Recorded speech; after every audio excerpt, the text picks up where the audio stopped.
Hello everyone. आज हम लोग देखेंगे करंट अफेयर मॉक टेस्ट का सेट नंबर 24 जो कि बिहार दरोगा 1799 पोस्ट बीपीएससी एईडीओ बीएसएससी सीजीएल या किसी भी स्टेट पीसीएस के लिए like BPSC 72 UP PCS prelims 2026 के लिए इम्पोर्टेंट है। तो आते हैं पहले क्वेश्चन पे।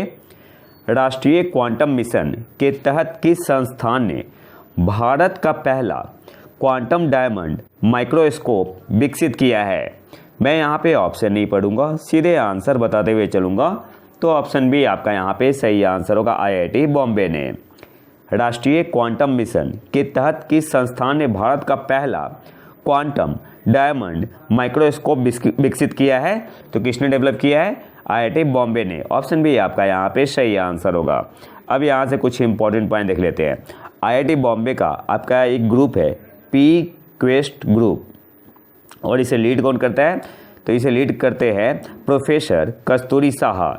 इन्होंने डेवलप किया है भारत का पहला स्वदेशी क्वांटम डायमंड माइक्रोस्कोप QDM। तो अगर आपसे एग्जाम में पूछ ले QDM स्टैंड्स फॉर, तो आंसर क्या होगा? Quantum diamond microscope. और ये किसके लिए किया है? For nano scale magnetic field imaging. अगले क्वेश्चन पे आते हैं। सर्वज्ञ सिंह कुशवाहा जो आधिकारिक फीडे रेटिंग प्राप्त करने वाले इतिहास के सबसे युवा शतरंज खिलाड़ी बन गए हैं, वे भारत के किस राज्य से संबंधित है? तो जो सर्वज्ञ सिंह कुशवाहा है ये मध्य प्रदेश के सागर डिस्ट्रिक्ट से है। कौन सा ऑप्शन सही होगा? ऑप्शन है आपका यहाँ पे सही आंसर होगा। और इनकी एज कितनी है? तो 3 साल 7 महीने और 20 दिन, ये भी आपको याद रखना है। और इनकी रेटिंग कितनी है? तो रैबिट रेटिंग कितनी है? 1572।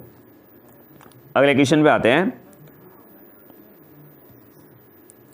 कौन सा देश यूनेस्को की अमूर्त सांस्कृतिक विरासत की सुरक्षा के लिए अंतर सरकारी समिति के 20वें सत्र की मेजबानी कर रहा है? तो भारत। ऑप्शन डी आपका यहाँ पे सही आंसर होगा। कौन सा देश यूनेस्को की अमूर्त सांस्कृतिक विरासत की सुरक्षा के लिए अंतर सरकारी समिति के 20वें सत्र की मेजबानी कर रहा है? तो भारत। ऑप्शन डी आपका यहाँ पे सही आंसर होगा। और ये कहाँ पे हुआ? तो एट रेड फोर्ट। और कहाँ पे? नई दिल्ली में। इस पॉइंट को भी आपको याद रखने हैं, इस पॉइंट को भी आपको याद रखना है। इसके अलावा दिवाली को आपका इंक्लूड किया गया है कि इसमें यूनेस्को इंटेंजिबल हेरिटेज, ये भी याद रखना है। दिवाली को आपका इंक्लूड किया गया है यूनेस्को इंटेंजिबल हेरिटेज लिस्ट में। और अब भारत के पास 15 ऐसे इंडियन एलिमेंट हो गए हैं। 16 15वां कौन सा था आपका? 15वां आपका था गरबा, ठीक है। और 16वां आपका हो जाएगा कौन सा है? दिवाली हो जाएगा। अगले क्वेश्चन पे आते हैं। किस देश द्वारा लीवर डिजीज यकृत रोग दवा परीक्षणों का समर्थन करने के लिए डिजाइन किया गया दुनिया का पहला AI आधारित उपकरण बनाया गया है? तो किस देश ने किया है? USA ने, जो US food and drug administration है। तो ऑप्शन है आपका यहाँ पे सही आंसर होगा USA। किस देश द्वारा लीवर डिजीज दवा परीक्षणों का समर्थन करने के लिए डिजाइन किया गया दुनिया का पहला AI आधारित उपकरण बनाया गया है? तो किस देश द्वारा? अमेरिका के द्वारा। ऑप्शन है आपका यहाँ पे सही आंसर होगा। और एक क्लाउड बेस्ड सिस्टम है और इसे क्या कहा जाता है? MNIST, AIMNAS। और इसका फुल फॉर्म क्या हुआ? AI stands for artificial intelligence based measurement of non alcoholic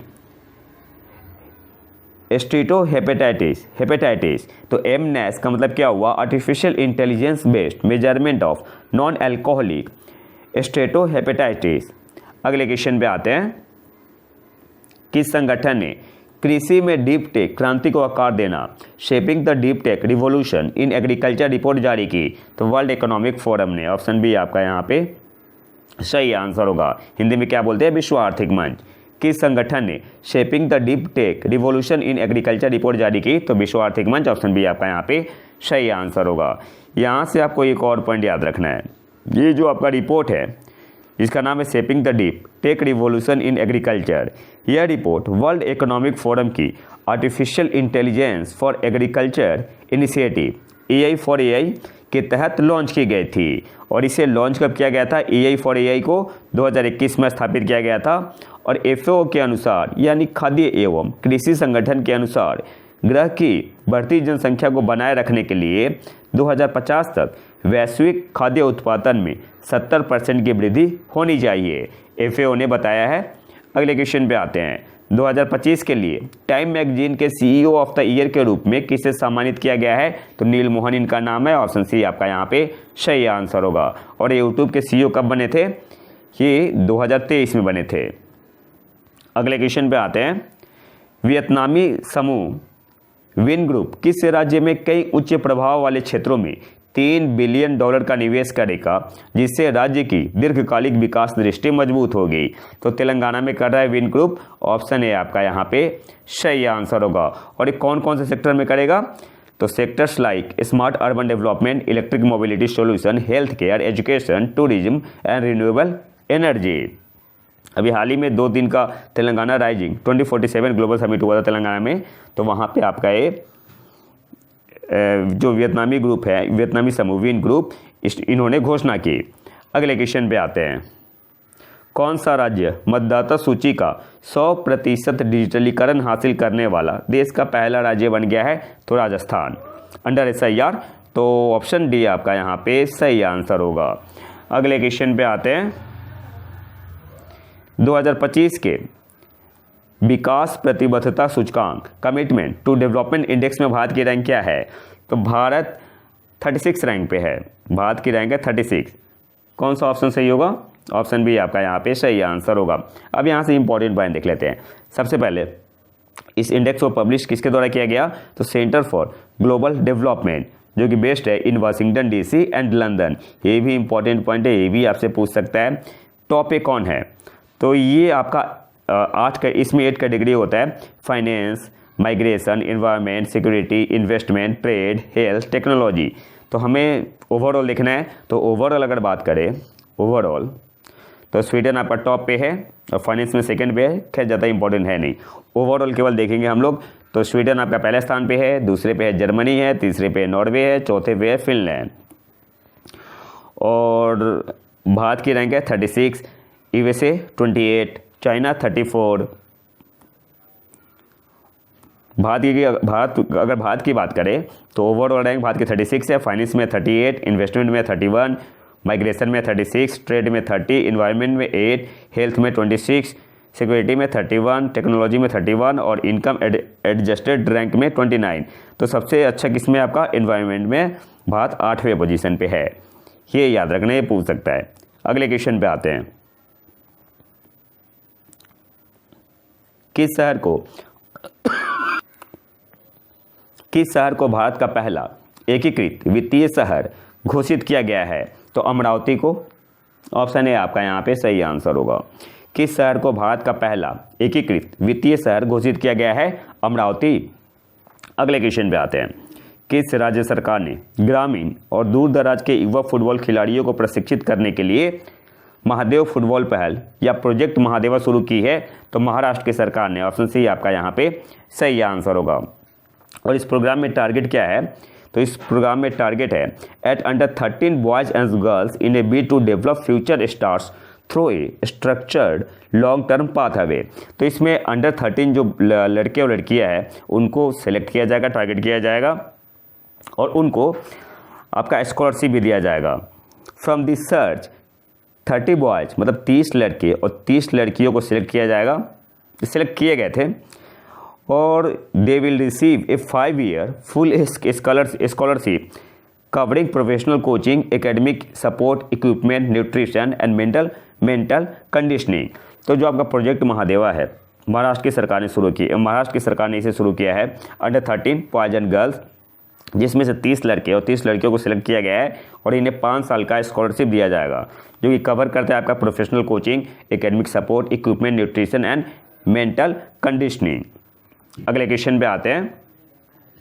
किस देश ने नवंबर 2015 में 15 वर्ष से कम आयु के व्यक्तियों के लिए सोशल मीडिया तक पहुंच पर प्रतिबंध लगाने की घोषणा की है? तो डेनमार्क ने। ऑप्शन ए आपका यहाँ पे सही आंसर होगा। और जिनकी एज 13 से 14 साल है तो उन्हें पेरेंटल अप्रूवल चाहिए। इसके अलावा जो सबसे इम्पोर्टेंट पॉइंट है, ऑस्ट्रेलिया ने 10 सितंबर 2025 को 16 साल से कम उम्र के बच्चों के लिए सोशल मीडिया पर प्रतिबंध लगाने वाला पहला देश बन गया है।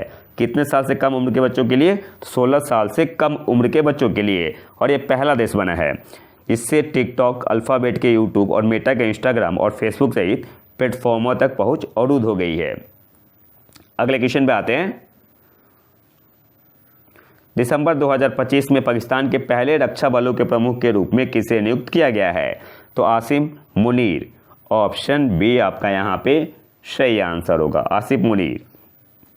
अगले क्वेश्चन पे आते हैं। किस राज्य सरकार ने महिलाओं और लड़कियों की सुरक्षा बढ़ाने के लिए प्रत्येक जिले में अभय ब्रिगेड शुरू की है? तो बिहार की सरकार ने। ऑप्शन है आपका यहाँ पे सही आंसर होगा। और ये भी याद रखना है सारे जिलों में, ठीक है, तो स्टेटमेंट बेस्ड क्वेश्चन में पूछ सकता है। अगले क्वेश्चन पे आते हैं। अंतर्राष्ट्रीय भ्रष्टाचार विरोधी दिवस हर वर्ष किस दिन मनाया जाता है? तो 9 दिसंबर को मनाते हैं। ऑप्शन डी आपका यहाँ पे सही आंसर होगा। और 2025 की थीम क्या है? Uniting with youth against corruption shaping tomorrow's integrity. तो ये थीम इंपॉर्टेंट है, थीम आपसे एग्जाम में पूछ सकता है। अगले क्वेश्चन पे आते हैं। किस मेट्रो प्रणाली को गिनीज वर्ल्ड रिकॉर्ड द्वारा दुनिया के सबसे लंबे पूर्णतः चालक रहित ट्रेन नेटवर्क के रूप में प्रमाणित किया गया है? तो कौन सा मेट्रो है? Riyadh metro. कौन सा ऑप्शन सही होगा? ऑप्शन ए आपका यहाँ पे सही आंसर होगा। किस मेट्रो प्रणाली को गिनीज वर्ल्ड रिकॉर्ड्स द्वारा दुनिया के सबसे लंबे पूर्णतः चालक रहित ट्रेन नेटवर्क के रूप में प्रमाणित किया गया है? तो रियाद मेट्रो। ऑप्शन ए आपका यहाँ पे सही आंसर होगा। अगले क्वेश्चन पे आते हैं।